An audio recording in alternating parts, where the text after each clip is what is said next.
The Little LunchBox is a direct-to-consumer platform that simplifies daily school lunch preparations for parents. It does this by offering a range of healthy, high-quality, and exciting foods fit for any child and any school. It uses technology as a driver to provide personalized information that can support children with living better now and in the future.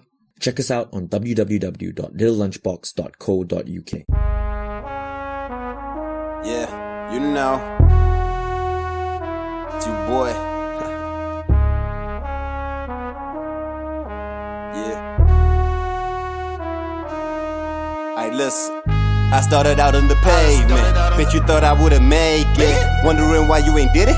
Cause you only working that day shift. Yeah, success is contagious. We winners on regular basis. A lot of y'all getting mad, huh? Like how we do it from the basement. I ain't been getting no sleep. Lately I'm playing for keeps. Lately I'm out on these streets. Been talking to God. And welcome back to another episode of the P.O.T.N podcast, a podcast dedicated to war people, motivating all of you listeners to go that one step further in your lives. I am your host, Takura, and today I am joined by a very good friend of mine and a very determined and tenacious entrepreneur. I'd like to introduce you all to Bronzie. Bronzie, welcome to the show. Thank you for joining. Welcome. Thank you very much for having me. Thank you. It's a pleasure to be here and to be involved with what you guys are doing. Thank you. Yeah, man. It's always a pleasure to have you. And I know it's been a while since we last spoke, but you know, whenever we speak, it's always a movie. We always come up with a lot of brilliant ideas and discussions that I enjoy a lot. Yes, I think me and you are very similar on a lot of wavelengths. So it's always a pleasure catching up with you. And it's great to see all the good things that you're doing as well. Absolutely, man. And for you, I'm excited to see where you go with your business. And I'll let you talk more about it when we get into the first question. So, we'll jump straight into it, bro. And, can you tell our listeners a little bit about yourself, where you're from, what you're currently doing, and what you get up to in your free time? So I'm originally from Malaysia and I came over to England back in 2011. I did a undergraduate at University of Nottingham studying food, and I was really passionate. Well, I still am passionate about health and nutrition, but I wanted to have more of a creative outlet to create new types of functional food. So I decided to go more down the science route.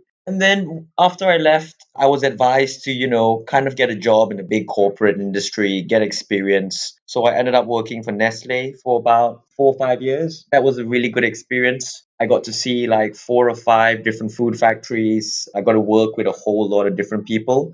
And then after 5 years, I thought, there was something a little bit more that I wanted to accomplish. But I also realized there was a lot of knowledge gaps I needed to fill. So I decided to do my master's at Durham University. I did an MBA and I'm about to finish that in September. And after this, I'm probably going to go and try and open up my own company and see where that goes. Absolutely, man. And that sounds amazing. And, there's always the thrill of starting something new. It's the optimism and excitement. I'm really looking forward to seeing where you go with it and, whether I can be your first customer. When you open, it's always good to support what we're all working on. And I'm happy to support you, when you get started. So let me know when you're open and I will be one of the first people there. For sure. Well, to be fair, our main customer segment are parents. So unless there's something you want to tell the listeners at home. Oh, I don't know about that, bro.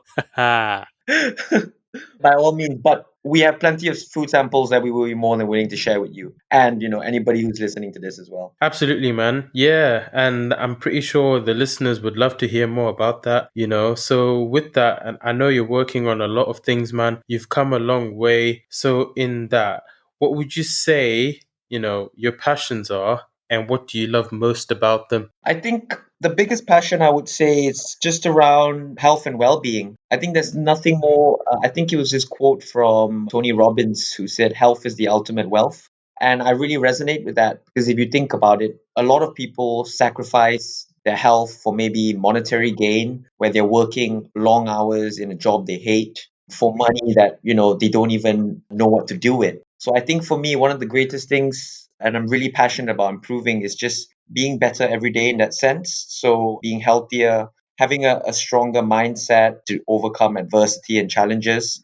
Yeah, so I think that's one of my biggest ones. And plus, from living a good lifestyle, I can't explain how much good that does for your overall well-being, your productivity, and everything else in life. I would say that's one of my big passions. Yeah, absolutely, man. Absolutely. Health is wealth. So, we've got to look after ourselves. That's very, very important. I like that a lot, man. I can see you've built yourself a solid, solid foundation and you've really built yourself, It's always good to see your development along that journey. And I'm really, really inspired by that, man. And it's looking good for you. And I know it's only going to get a lot better. Exactly. Health is the ultimate wealth. So, the next things the listeners and myself would like to know is who would you say has inspired you and made a positive impact on you? So, what comes to mind are a number of individuals for different reasons. I'll first start with, I'm not sure if you know him, Kevin Hart. He's a comedian. He's very, very famous. I'm most inspired by his work ethic. I don't know if anyone on here has ever seen his documentary on Netflix, but I've never seen a person work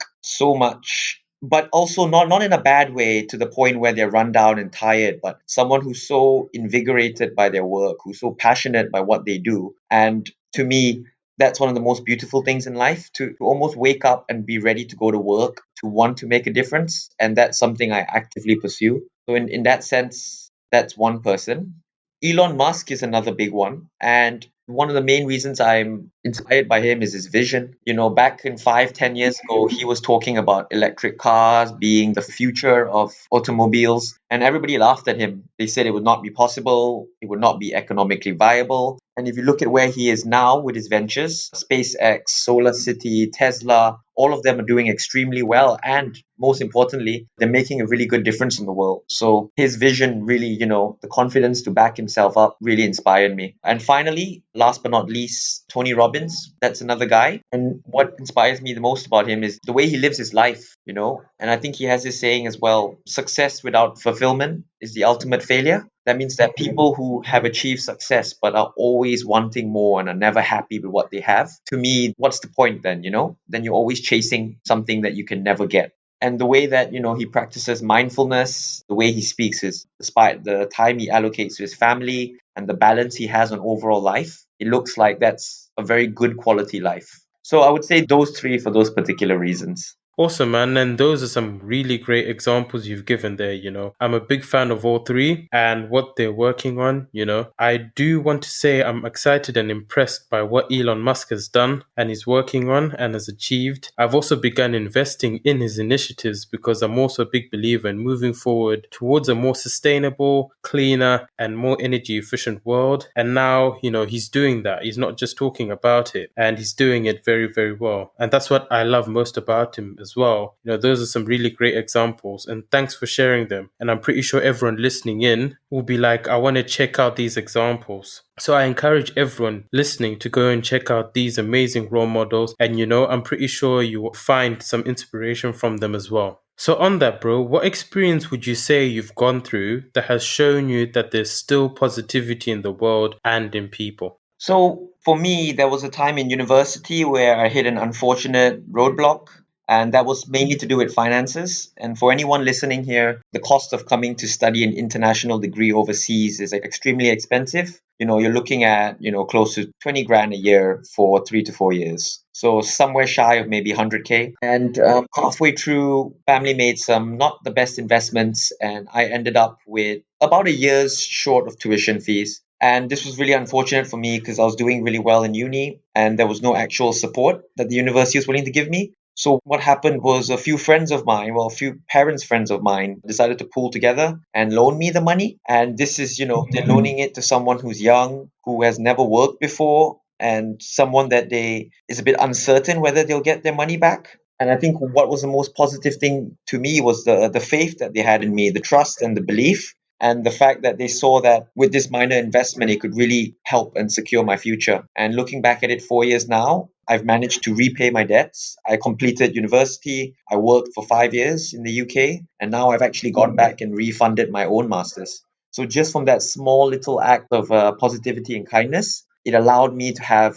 another 6 or 7 years of something I never would have been able to do otherwise. Absolutely, bro. And that's a remarkable story. Obviously, I've heard this powerful story once before. And even now, when I hear it, it's still moving for me. And you can see how much a little boost and support somebody can give another person. And I think the key thing is when you give somebody that extra support, whether it's big or small, you don't know how valuable that can be. And you could be boosting their confidence and their expectations exponentially, like 10 times or 20 times more. And it's always good to hear examples like that. And I know you've come a long way from that difficult position and you've overcome all of that. And you're now at the pinnacle of starting a new venture with your business. This is an amazing example. And thank you for sharing that, bro. Yeah, and I think positivity creates positivity, So just from me receiving, I want to go out and give like I've been given to as well. And I think that's so important with being human and something that we forget a lot in our day-to-day lives. Absolutely, man. Absolutely. It's very, very important. We maintain it. I think at the end of the day, the relationships we build and the relationships we have is what actually keeps us going. And like you said, positivity brings more positivity. And once you're in that atmosphere, you're only going to go and become more positive, more optimistic. And once you're in that mindset, you're always going to want to try new things and open yourself up to new opportunities. And I really like that. Exactly. Yeah. So, moving on from that, bro, can you tell our listeners how you've overcome challenges you faced before? I know you mentioned a number of situations, right? And taken the time to overcome them. I think people always think overcoming challenges is like a magic formula. You do X, Y, and Z, and that's it. The pain is gone. But unfortunately, in reality, it depends on the individual themselves. Everybody has their own way of dealing with failure. And I think one of the main things that people need to grasp is that failure is inevitable, that you cannot make it through life without failing. And if you do, you're probably not trying hard enough. And once you get that in your mindset, and then you sort of realize that failure is inevitable, you start to look at it differently. You look at it like, I didn't fail 1,000 ways. I found 1,000 ways not to do something. And eventually, if you keep trying and with the right mindset, success will also be inevitable. And another way that a lot of people can look at it is try to look at it in baby steps. So if you have a really big challenge in front of you, break it down into its small constituents and tackle the problem bit by bit rather than looking at the big picture, which can be overwhelming. Yeah, look at it in parts. And I think that's one of the key things that really helped me. But as I said, depending on the person, everybody will have their own way of dealing with it. I'm not sure, maybe you want to tell some of your listeners how you deal with failure or challenges? So for me, I guess the first thing I do when I'm faced with a challenge is I try to think about it from a different perspective and not how I would normally look at it. So this could be by asking for help or asking for insight from somebody else who may not even know anything about the challenge I'm facing at the moment. Them giving their thoughts can actually trigger a new neural pathway of thinking for me, which helps when I'm brainstorming a solution because I've learned a different way of overcoming that challenge. And it's also about building that resilience, not giving up. I'm always looking at the end goal as well, not just the challenge that I'm currently facing. There's a lyric in a song written by Bugsy Malone, and he says, you can't look at a problem, you got to look through a problem. And if you stop, you're dying. So we always,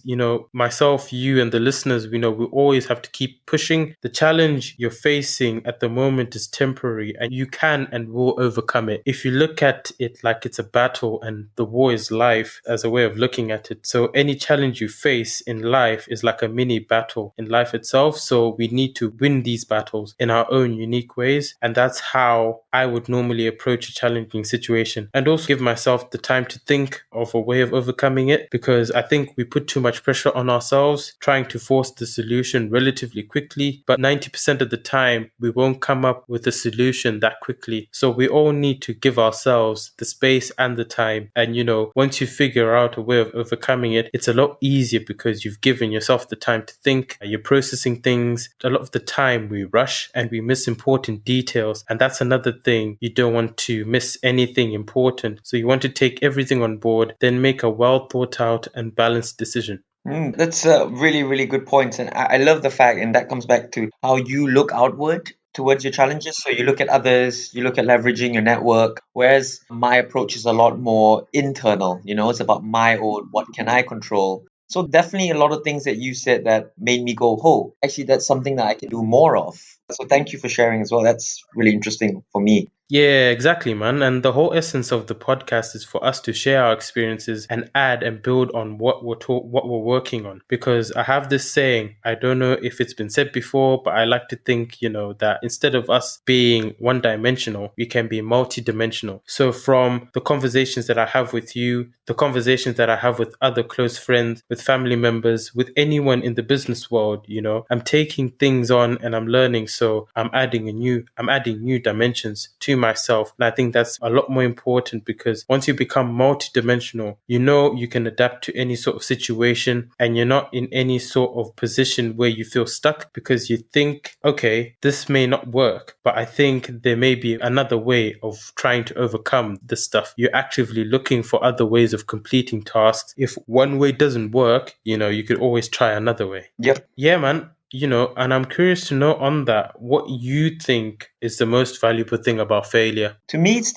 the opportunity to learn. They say failure is you lose or you learn, and depending on the individual, this only works if the person has genuinely tried to do their best and has genuinely pushed themselves and has failed. It won't work if a person does a half effort job and then fails and then just resorts to the mentality of thinking, oh, I didn't put in my best effort, hence I failed. So for me, that's one of the biggest things, it's the opportunity to learn and if the individual will capitalize on that. Absolutely, man. Absolutely, man. Learning is the best way to go about it because you're learning what works and what doesn't. And if you're constantly in that process, you already know that if I try this, it will have a high likeliness of working. And if I try this, it may not actually have the same likeliness of working. So you're becoming wiser in a way that, it also helps with your decision making. And that's really, really important. Yeah, and when people say learn, well, I look at life as a learning curve. But when you say learn to a lot of people, I'm pretty sure their first thought would be school, college, university. Well, then the question I would ask them is what happens after that? You've got this whole 35 years of living where there's so much opportunity to learn. Why do people almost like become very happy with their standard of living? They go work a 9 to 5 job, they live for the weekends. And I think that's something that needs to change a lot more. Absolutely, man. Absolutely. It's a case of reflection and it's whether you're happy with your circumstances because you don't want to be in a position where you get that 9 to 5 and you get into something you're not really passionate about and you end up despising yourself for it. And that's the last thing you want to do. Exactly. So, man, what would you say, from all the things you've mentioned, excites you about the future going forward? So I felt like for a long time I've worked up till this moment in time. After I left uni, I really wanted to open my own business. And one of the reasons was not just the financial freedom, but the ability to really make a big change in the world and to do it in my own way. But because of the situation I was in, I was not really in a position to go down that path. And now that I've sort of ticked a lot of boxes off, I've worked for a big company, I've gained experience, I've done my master's, I feel like I'm almost ready to venture out into this uncertain world. And to a lot of people, that might make them feel uneasy, unnervous. But to me, that's very exciting because, for a long time, I've had a plan of, how my career was going to be mapped out. And I realized actually I didn't enjoy that plan and I wasn't happy. So I'm very happy, very excited to build this new plan, which is purely based around what makes me happy in life. What is my purpose? So I think that's what excites me about the future the most. It's what can I really do now that I've got all this time in front of me and where's the ceiling? And that's something I'm very keen to push. Yeah, man. And I'm really, really happy to hear that in your answer. And it's really, really important we do what brings us happiness because that's what keeps us going and builds up that excitement and drive to continue pushing on. I really like that. And I like what you're working on. There are a couple of things that I would like to discuss with you offline that I'd like to bring you in on top of this podcast. It will be interesting to see how much more we can do in terms of collaborations, because I think that's one thing that excites me going forward, the possibility of collaborations and continuous learning, helping each other to grow and develop. And you know what? That's what excites me. That's what excites me personally. Yeah, of course, and I think you've got a lot of good things lined up for yourself as well. You've got a good mindset, certainly a lot further than where I was at your age.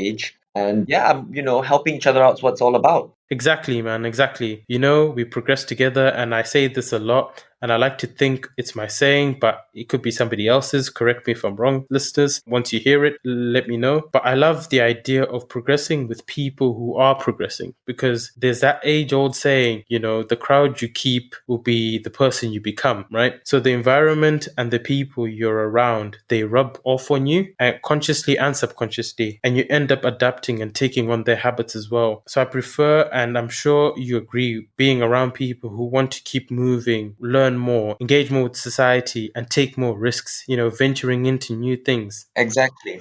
I think there's a study, just to add on to your point. You are the average of your 5 closest friends. So that means that, if 5 of your close friends are really positive or very determined, you are the baseline average of that. But on the other hand, if your 5 friends are very pessimistic, they view things as high risk instead of opportunity, you tend to fall into that mentality as well. And I think the older you get, the more you want to surround yourself with people who are going to elevate also, but also push you. You want to surround yourself with people who are better than you. So you go, why is it that person can achieve that and I can't? What am I doing different? What can I learn? Yeah, exactly. And when you reach out for help, for that help, you're learning another way to enhance yourself. You're developing even more, because like I've discussed on previous episodes, people are continuously growing, people are on a constant rate of development. So as you're taking on more knowledge and you're asking questions and you're around people who are doing better, you're in that mindset saying, okay, what can I do better to improve myself and become the best version of yourself, which is the most important thing, and be happy with that. But also inspire others, because at some point people reach out to you. So I think a lot of successful people tend to refer to the people who came before them and inspired them. And it's going to get us consistently flowing, because we constantly get that inspiration and it flows through like a pipeline. It's contagious, isn't it? It's a wonderful feeling and it's contagious. Yeah, it's contagious. Yeah, it's contagious. Yeah, man, I can't refute that. So,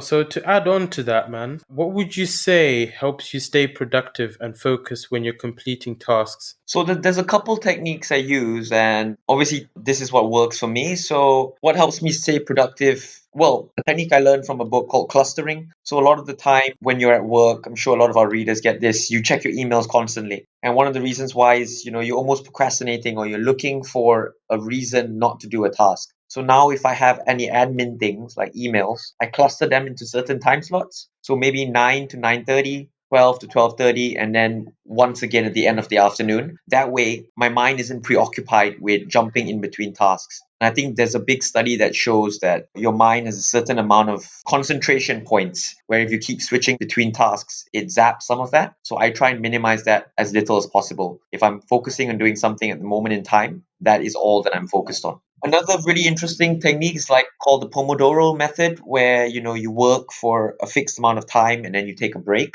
For me, what I find is 40 minutes of work, and I mean really concentrated work, and then a 20-minute gap where, I take a walk or I listen to a few songs or I just clear my head doing something different, or I call a friend. And I think that's really important as well. A lot of people will work till the death. They will work a 9 to 5 and then they'll work more at home. And they don't realize that's not a sustainable way. And what's actually happening is your productivity is going down, but the time that you spend on the task is going up.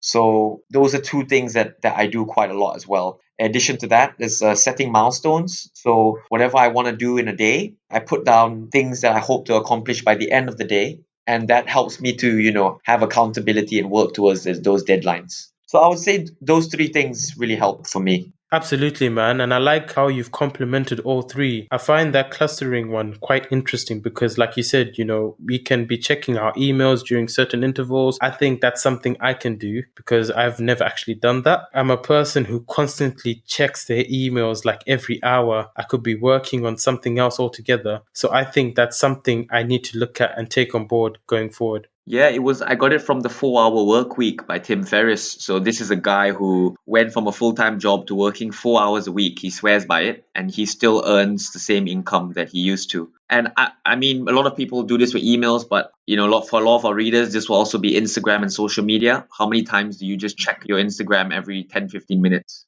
So you can do it with anything. True. Absolutely, man. And it brings back a sense of control because you're controlling it and it's not controlling you. Exactly. I love that. Yeah, man.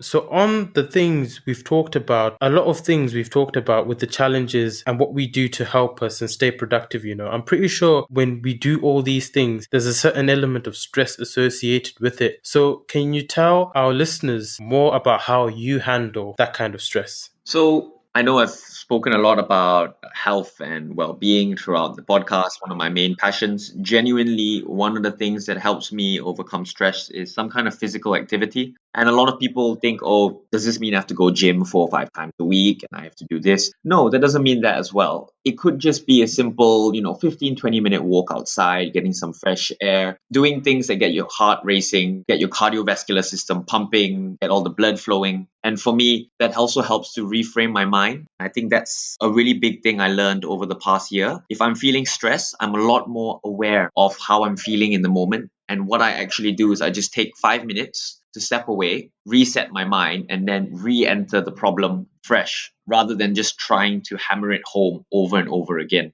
Einstein, who said it nicely, insanity is doing the same thing over and over again and expecting to get different results. So for me, that's a big one. Just stepping back, resetting my mind, and then re-entering the situation. Absolutely, man. You're opening up a lot more neural pathways and solutions. Subconsciously, you're thinking of new ways of overcoming that stress. When you take a step back, you're unwinding, you're relaxing, and subconsciously, your brain is working on more innovative ways of overcoming the challenges that have you stuck. So when you do come back to it, you get a lot more light bulb moments that helps you progressively complete one task. Then you move on to another, and all of a sudden you're on a roll, you're on fire and you're feeling motivated to keep on going. And that's really, really good. Yeah, yeah. And I think people don't realize that there's two types of stress. There's the bad stress, but there's also the good stress, and that comes, as I said, from physical exercise. It also comes from overcoming a challenge. So, the feeling you get when there's a challenge in front of you and you work through it and you come out the other side, that reinforces a lot of good benefits for your mind and your body as well. Absolutely, bro. Absolutely. You're encompassing everything. So you're taking the good and you're managing the bad. There's a balance. And from what you've said, there's a balance there, rightly said. Exactly. Balance is life, isn't it? Yeah, man, it feels like it. And I'm going to write it down because that's actually a very, very good saying. I'm going to write it down. That's a good saying, man. So on that, bro, what would you say are your strongest qualities, right? And which one of these would you love to teach somebody or pass on to someone who's interested in learning from you? Strongest qualities. Well, I'm pulling at straws here because I'll say, there's a lot more that I need to learn, and I'm certainly not where I want to be or anywhere close to perfect. But I would say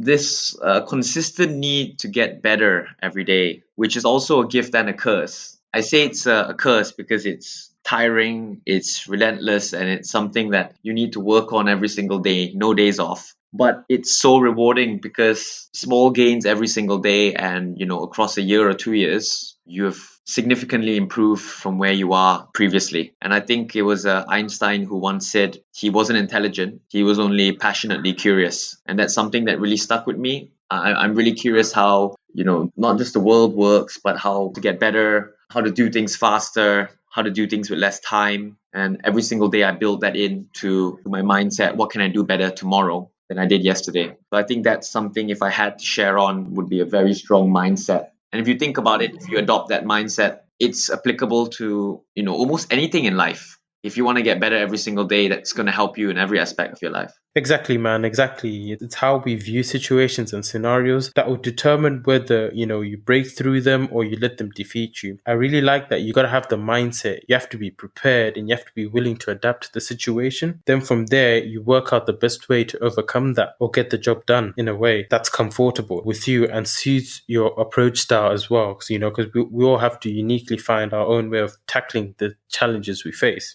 Exactly. But it also takes, I will say, it takes a very honest person. In order to really accomplish this, you have to be 100% honest with yourself, with your failures, with your weak spots, And you have to address them and not be afraid to be vulnerable about them. And I think a lot of people, still struggle with that. Yeah, man, exactly. I can't disagree. And the first step is admission. Admitting is the first step to becoming better. If there's something you're lacking, the first step is to acknowledge that you lack it. I'm not good at this. I need to invest and get better. And I think I've got a funny example for you, So I'm not the best picture taker in the world. And I learned that when I went with two friends of mine to an airfield to take pictures with aircraft, because obviously aerospace is my passion and I share it with my two friends. I was taking pictures with my friends, and one of my friends gave me instant feedback. He's like, yo, your picture taking is horrible, bruv. And I was like, whoa, man, I took a picture for you. Is it not nice? He said, no, look at it. I'm like, wow, actually, I think he's got a point there. I was like, okay, I need to seriously work on my picture taking, because obviously I'm not the best at that. I would have never thought of that because, it's not something you think about until somebody points it out to you. It's like in line with the Johari window. So it's like things others know about you that you don't know and that kind of stuff. So, that's where I really learned that.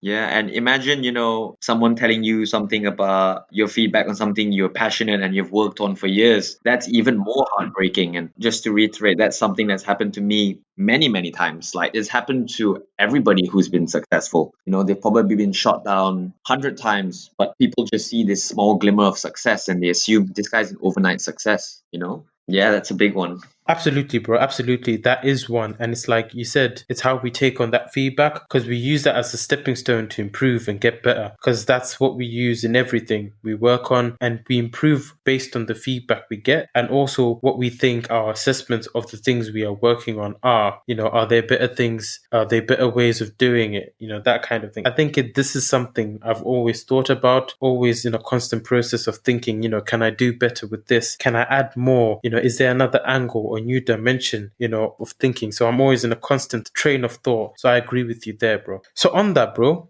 I know that we mentioned there's things that we want to learn. So for you, is there anything new you're looking to learn going forward? One thing that I've been really fascinated about over the past year or two is when I started managing people. And this is something that is going to be a life skill, but it's learning how to really work and bring out the best in all types of people, And I'm not just talking about people from different parts of England. I'm talking about people from different parts of the world who each have such diverse cultural mindsets and ways of thinking. That's going to happen in all walks of life, You're going to travel the world, you're going to meet different people. And that's something I still haven't yet wrapped my head around, and something I probably won't for another 5, 10, maybe even 15 years. So that's something I'm actively working on. Absolutely, bro. Absolutely. And with that, it will take time. And as you practice more and more, you'll get better at it. And one day you'll become the master of that. Exactly. Yeah. So, bro, in closing, what inspiring word would you like to tell all of the listeners who've taken the time to listen to your episode today? So I would say for a lot of people, the lockdown has been quite a difficult time. I'm sure a lot of people are feeling quite down.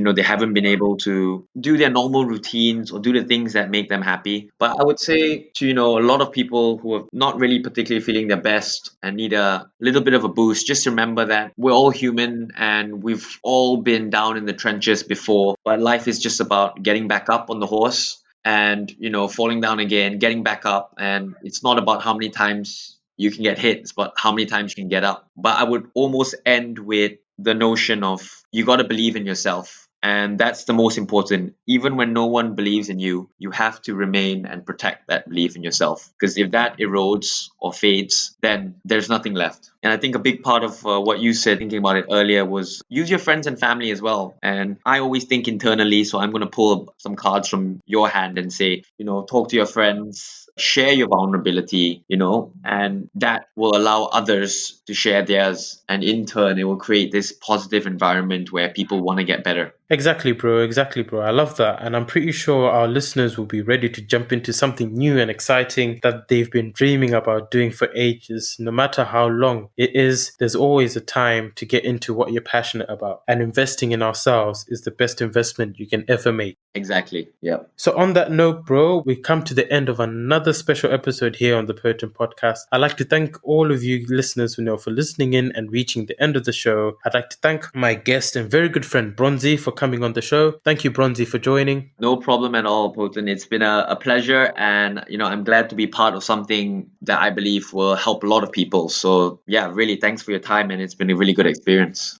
Absolutely, bro. And I'm glad to have you, and I'm glad to catch up with you. And it's always a special one when we catch up and we speak. So I really enjoyed it. Me too. And anything I can do for you, just let me know. Absolutely, man. And I'll let you know. Make sure you subscribe to the podcast on Apple, Google, Spotify, Amazon Music, and YouTube. Until the next time, be well and take care. Thank you for listening. Set it off and above the rim, baby boy like Tokyo Drift. Don't do it down, you get beat up with MB, cheaper G1. Lighting up, but we're not a match. Incredible when I do the dash. Incredible when I do the dash. With MB, cheaper G1. Cause I'm seeing stays in the yard and land and keeper. I just cheated up with sister. Now I'm smoking my reefer. Rolling bands like Percy. Chocolate one, no Hershey's. New boy, no jersey. Throat dry, she thirsty. Doctor's there for the mandem. Oh, chief for the oi. Sounds like an anthem. With the boys from the dungeon. Paid in full when I'm on the juice. Boys in the hood, you know I'm through. Set it off and above the rim. Baby boy like Tokyo Drift. So high off my reefer. I'm Wiz Khalifa. With the chrome like Google. Tryna big like I'm cheating Monica. Don't do that, you get beat up with MB, chief and G1. Lighting it up, but we're not a match. Incredible when I do the dash. We're united. Pull up on the force, do it on the rush, man. Then when the block no guard, just see our boss, man. I'm the waviest shot, the pop is waiting, man. Music by The Chief featuring OP, FG, and G1.